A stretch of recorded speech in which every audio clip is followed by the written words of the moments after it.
Hola, buenos a todos de nuevo. He vuelto para intentar exponer el tema 53 de la parte especial. Sabéis que el archivo con todos los temas hasta el 57, donde termina la parte especial, lo tenéis en el link que aparece en la caja de descripción, y que sigo pensando que en cuanto tenga un poquito de tiempo lo voy a hacer en formato audio o audiobook para aquellos que lo escuchéis pues en el coche y ese tipo de cosas. En este tema vamos a ver las garantías tributarias. Ya pasamos del procedimiento de apremio y vemos cómo terminó, y vamos a ver las garantías tributarias. Empezamos con el concepto y las clases de garantías tributarias. Tenemos en principio las garantías reales, después hablaremos del derecho de prelación y de dos figuras que son la hipoteca legal tácita y la hipoteca especial. Solo la hipoteca legal tácita está recogida en la Ley General Tributaria. Para la hipoteca especial tenemos que acudir al reglamento de recaudación, pero no os preocupéis porque lo vamos a ver ahora. Empezamos por la Ley General Tributaria, hablando del derecho de prelación, que es lo que nos dice el epígrafe. Y se nos explica en este artículo que en el supuesto de concurrencia, es decir, cuando la administración tributaria sea acreedora de una deuda respecto de un obligado tributario y concurra con otros acreedores, en principio la regla general es que la administración tributaria goza de prelación sobre el resto de los acreedores, salvo que el resto de los acreedores tengan amparado su crédito en un derecho que suponga dominio, prenda, hipoteca u otro derecho real de garantía. Es decir, frente a un crédito ordinario o a un acreedor ordinario, un acreedor hipotecario siempre goza de preferencia, incluso cuando haya concurrencia con la administración tributaria. Y en el caso de que estemos hablando de un proceso concursal, ya esto es más complejo, porque habría que ir a la ley concursal para ver las 5 fases del concurso. Eso se estudia en la parte general, no os preocupéis, y habría que actuar de acuerdo ya con lo dispuesto en la ley concursal. No es necesario profundizar en este aspecto a la hora de exponer el tema, porque es algo que ni concierne ni en la práctica realmente se usa muy poco. Respecto del derecho de prelación, en el reglamento nos dice que acudamos en primer lugar a lo dispuesto en la Ley General Tributaria, artículo 77, donde habla de nuevo de esa concurrencia que pueden tener acreedores de hipoteca u otro derecho real con la administración tributaria, siempre y cuando la administración tributaria, ojo, no tenga la garantía de la administración tributaria no sea también o esté constituida mediante un derecho real, por ejemplo, de hipoteca. En el caso de que concurra con acreedores ordinarios, y ojo con esto que es importante, porque aquí estábamos viendo que hay dos tipos de acreedores. Están los acreedores terceros, por decirlo de alguna manera, que tienen su derecho de crédito avalado con un derecho real de garantía, y de otro lado está el otro acreedor, que es la administración tributaria, que tiene un derecho de crédito, digamos, ordinario. Vamos a dejarlo así para entendernos. Entonces, claro, aquí priman las normas del derecho civil y lo que se hace es respetar esa prelación o esa preferencia para el cobro de los derechos reales de garantía. Pero, ¿qué ocurre cuando la administración tributaria tiene créditos ordinarios y concurre con otros acreedores que también tienen créditos ordinarios? Pues ojo con esto, porque una vez más, en virtud de la potestad autoejecutiva de la administración pública, aun siendo deudas inscritas anteriormente a la deuda contraída con la administración tributaria, el órgano que esté llevando a cabo el procedimiento de apremio puede elevar, el órgano de recaudación podrá elevar propuesta de tercería de mejor derecho al órgano competente. En ese caso depende de quién esté llevando a cabo la recaudación, porque la recaudación no siempre la hacen los ayuntamientos. De hecho, salvo que sean ayuntamientos muy grandes, la recaudación la gestiona o bien la Diputación o bien la comunidad autónoma si son uniprovinciales.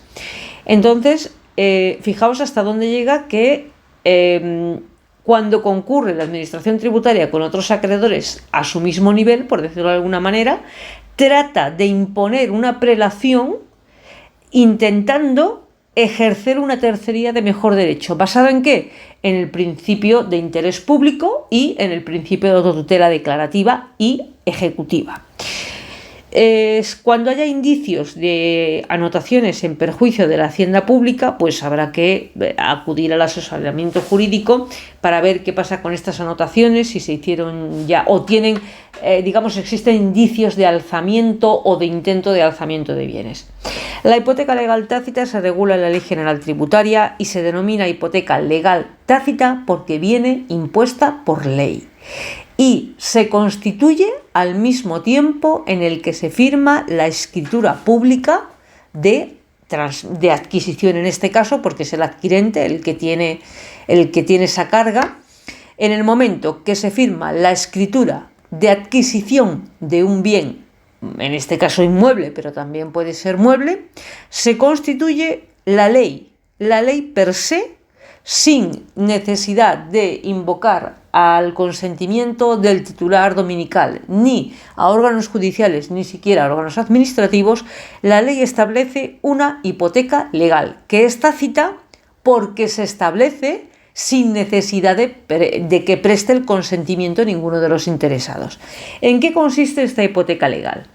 O, digamos, ¿de qué responde para qué sirve esta hipoteca legal? Pues vamos a ver. En los tributos que gravan periódicamente los bienes y derechos inscribibles en un registro público, el ejemplo típico es el IBI, el Estado, las autonomías o las entidades locales tendrán preferencia sobre cualquier otro acreedor, aunque estos hayan inscrito con anterioridad para el pago de deudas devengadas, fijaos, ni siquiera liquidadas, devengadas, no satisfechas en el año natural que se exija el pago y en el año N-1, en el ejercicio N-1. Esto quiere decir que si una persona titular dominical de un bien inmueble en el ejercicio 24 no procede al pago del impuesto sobre bienes inmuebles, como está en la escritura de adquisición del bien está especificada esta afección del bien al pago de estos tributos, automáticamente la administración tributaria puede hacer valer una hipoteca, un derecho real de hipoteca sobre el importe de estos tributos por los ejercicios N, es decir, el corriente, y N-1. Y pasar por delante de cualquier otro acreedor. Bien, después tenemos la hipoteca especial, que es una figura parecida, pero que se aplica más ampliamente que la tácita. Para ello tenemos que ir al reglamento, porque en la Ley General Tributaria no se habla de ella, y nos habla de otras hipotecas y derechos reales en garantía de los créditos de la hacienda pública. ¿Cuál es la finalidad de la hipoteca especial? Bueno, pues que los créditos de la administración tributaria gocen de las ventajas de la hipoteca legal tácita, pero en unos supuestos distintos a los de la hipoteca legal tácita, que eran para el importe de determinados tributos, en este caso el importe de la deuda tributaria, y por el ejercicio N y N-1. Bueno, pues aquí se permite la constitución, esta sí que no viene impuesta por ley, esta la constituye el titular dominical del bien. Puede realizar una hipoteca especial, ¿en qué supuestos? Cuando los débitos sean anteriores a N-1, es decir, cuando deba el IBI desde el año 17, por ejemplo, o cuando el importe sea mayor al de la deuda tributaria. ¿Por qué? Porque se hayan generado costas por el procedimiento de apremio o porque haya sanciones, que ya sabéis que no tiene consideración de deuda tributaria, etc. Como ya os dije, al no ser una hipoteca legal, como dice el artículo 78 de la ley, ¿quién la tiene que constituir? El deudor. No es una hipoteca legal que se constituye de forma tácita, tiene que constituirse de forma expresa. El titular dominical tiene que constituir sobre su propio bien una hipoteca. Esto lo puede hacer voluntariamente, bueno, pues porque diga, bueno, voluntariamente constituyo como garantía hipoteca sobre este bien inmueble, o bien a requerimiento de la Hacienda Pública, pero quien la constituye tiene que ser el deudor. La Hacienda Pública aquí no puede ir al registro a constituir esta hipoteca, cosa que sí se hace en la hipoteca legal tácita. No es que la Administración Tributaria acuda a inscribir esta hipoteca legal tácita, sino que la propia ley ya afecta el bien ya tácitamente, sin necesidad siquiera de que se tenga que constituir la hipoteca. Pero en la hipoteca especial sí que es necesario el acto expreso de constitución de la hipoteca, aunque sea requerimiento de la Hacienda Pública. Y los efectos serán válidos desde su inscripción en el registro de la propiedad. También para otras deudas sirve esta hipoteca especial. Bueno, pues en supuestos de solicitud de aplazamiento o fraccionamiento, cuando no se puedan aportar garantías, por ejemplo, en metálico, y para otros contemplados en la normativa.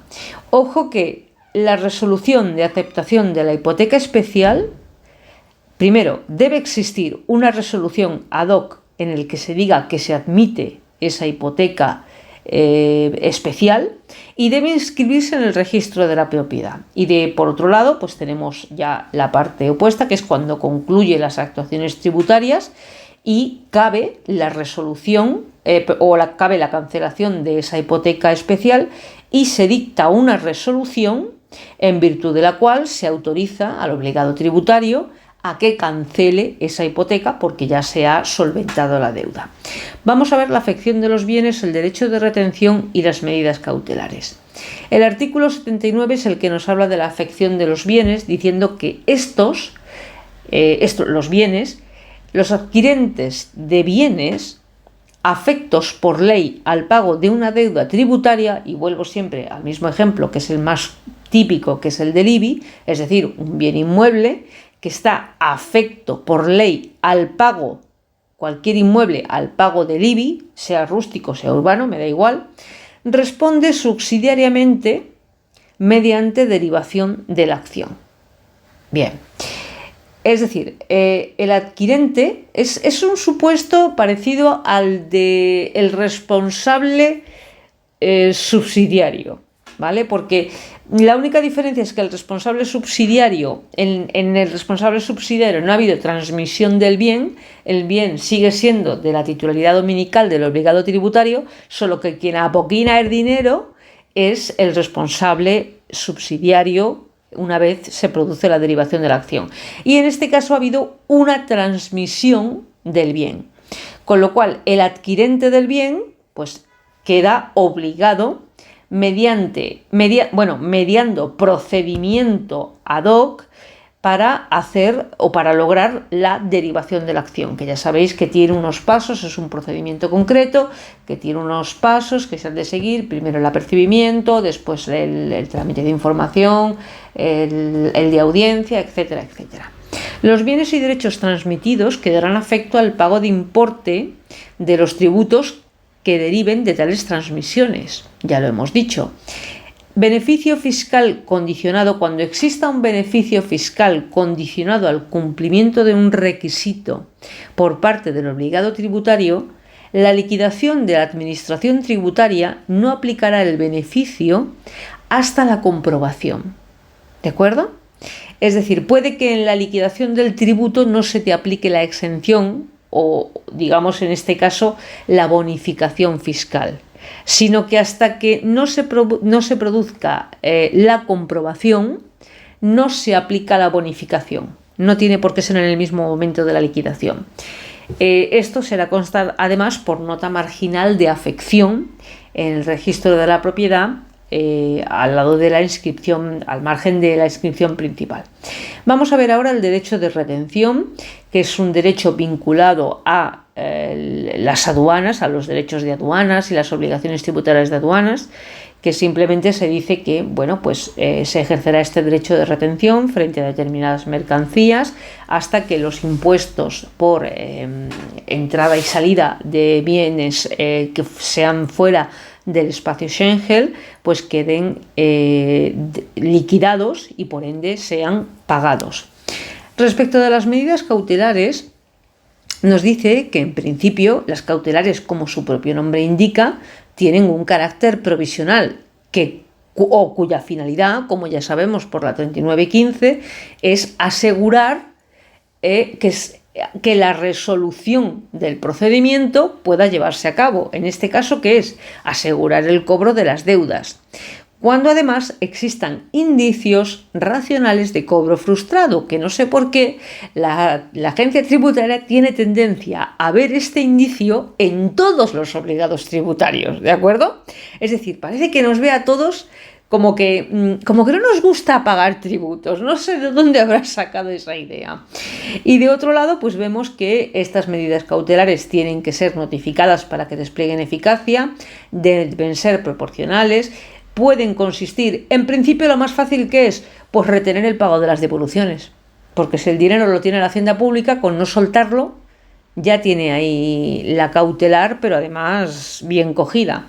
De otro lado, el embargo preventivo de bienes y derechos y, en tercer lugar, se abre la puerta a cualquier otra que esté prevista por la ley. ¿Cuándo se aplica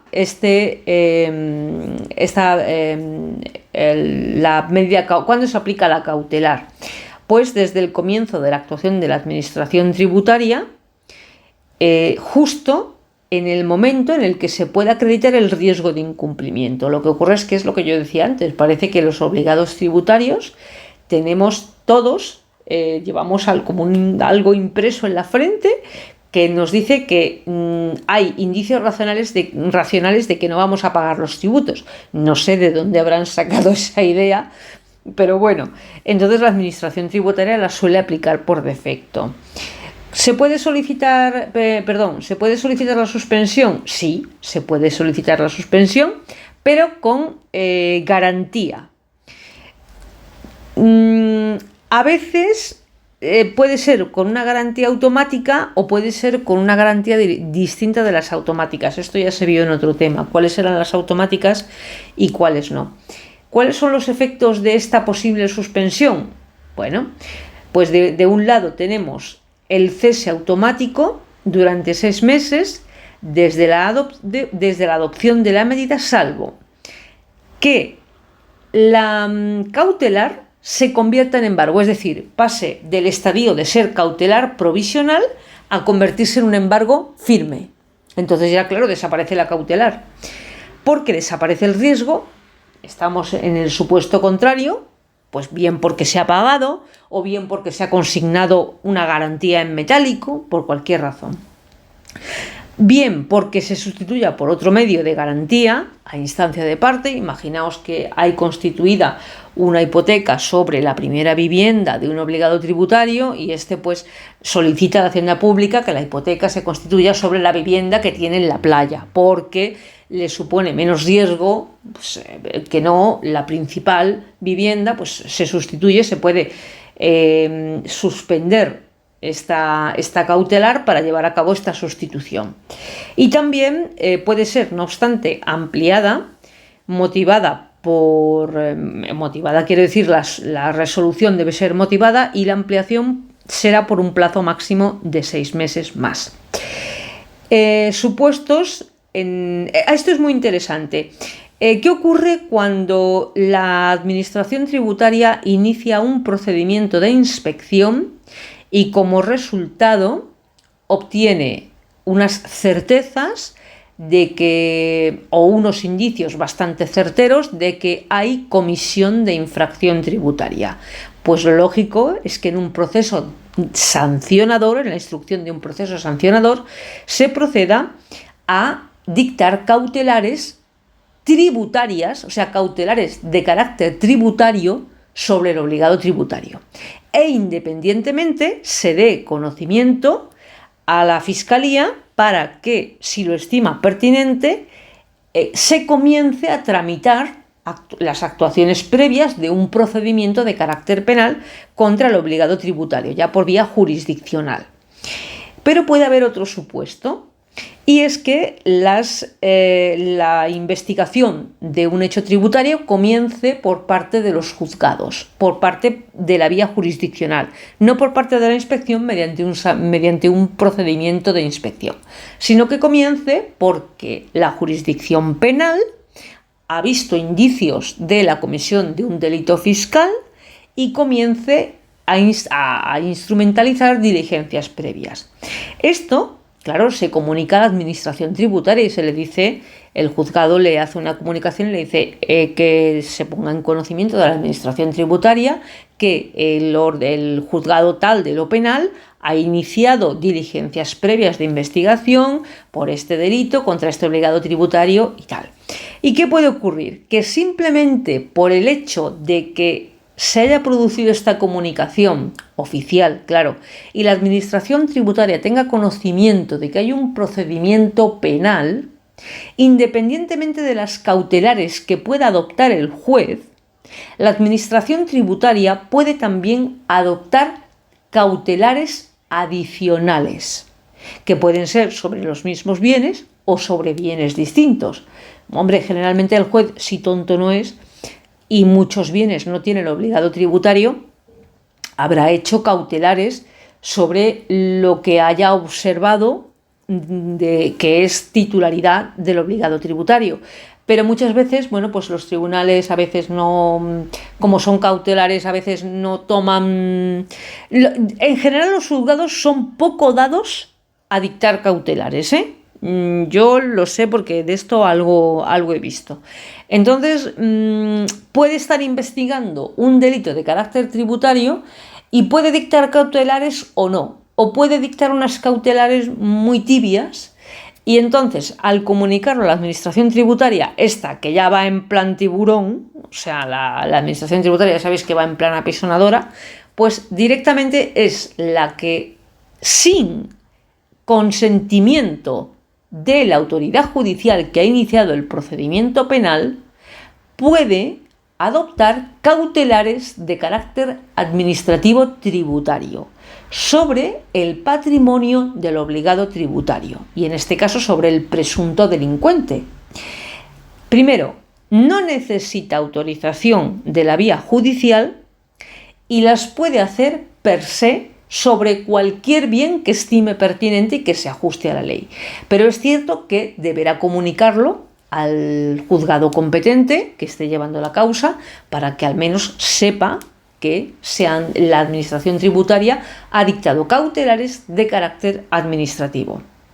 Y con esto se completa el tema 53.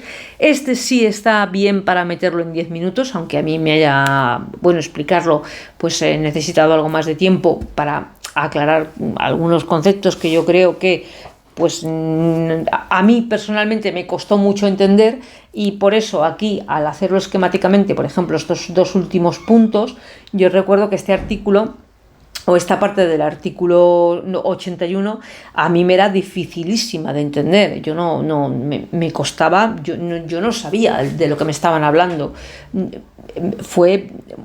Tuve muchísimo esfuerzo en entender esto. Entonces, claro, yo me explayo un poquito más en estos puntos que trato de simplificarlos, pero yo creo que intento explicarlos para que no tengáis esa dificultad con la que yo me encontré al principio, que yo no sabía, es que no tenía ni idea de lo que estaba leyendo. Bien, por eso ya termina el 53 de la parte especial. Os digo, este tema creo que entra tal como entra perfectamente en los 10 minutos sin explayarse demasiado, pero entra muy bien en los 10 minutos. Aquí tenéis el esquema por si lo queréis copiar del tema 53. Bien, las garantías, primero el derecho de prelación, tanto la Ley General Tributaria. Si no lo queréis repetir porque veis que de tiempo no vais muy bien en el reglamento, pues nada. Después, la legal tácita y la hipoteca especial, que hay que hablar sí o sí de ella porque lo dice el epígrafe.